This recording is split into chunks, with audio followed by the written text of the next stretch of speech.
তোমরা শুনছো অধর গল্প থেকে। আমার ছোটবেলার ঘটনা।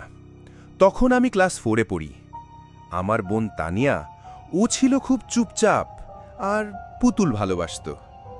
একদিন আব্বু ঢাকা থেকে একটা পুতুল এনে দিল, একটা মাঝারি সাইজের সাদা জামা পরা মেয়ে পুতুল, চুল কাত পর্যন্ত, চোখ দুটো যেন কাঁচের মতো। তাকিয়ে থাকলে মনে হতো ও জ্যান্ত কিছু দেখছে। পুতুলটার নাম রাখা হলো মায়া। শুরুতে সব ঠিকই ছিল, কিন্তু কয়েকদিন পর তানিয়ার আচরণ পাল্টে গেল।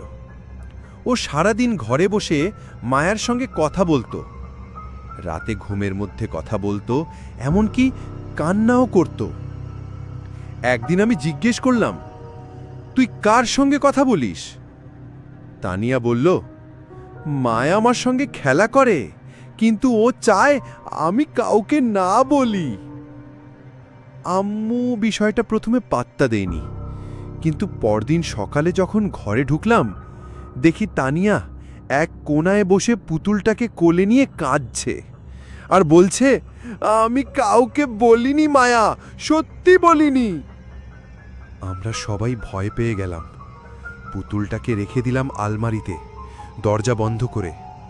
কিন্তু রাতে ঘরের দরজা নিজের থেকে খুলে যেত, আর পুতুলটা ঠিক তানিয়ার বালিশের পাশে পাওয়া যেত। একদিন আম্মু রেগে গিয়ে পুতুলটাকে বাসার পিছনের পুরনো গুদামে ছুঁড়ে ফেলে দিল। সেই রাতটা আমি কখনো ভুলতে পারবো না। রাত 2টো বাজে। ঘুম ভেঙে দেখি জানালার পাশে কেউ দাঁড়িয়ে, চুলগুলো এলোমেলো, সাদা জামা। ভয় পেয়ে চিৎকার করতে যাচ্ছি, কিন্তু গলা দিয়ে আওয়াজই বেরোয় না।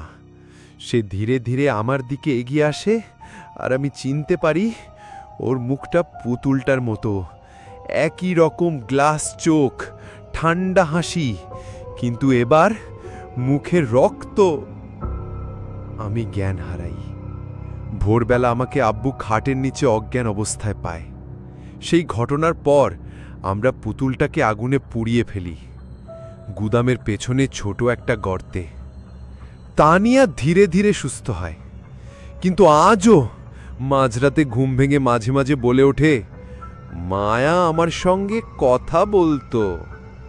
আর একটা কথা, এই গল্প এখন বহু বছর আগের হলেও কিছুদিন আগে গুদামের কাছে আবার সেই পুরনো জামা পাওয়া গেছে।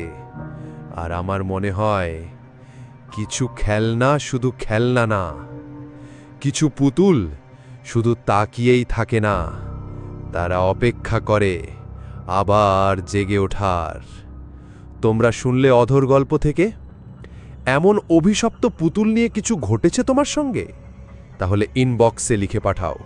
আর মনে রেখো, সব পুতুল বন্ধু হয় না। কেউ কেউ শুধু খেলা চায় না, তারা চায় তোমাকে।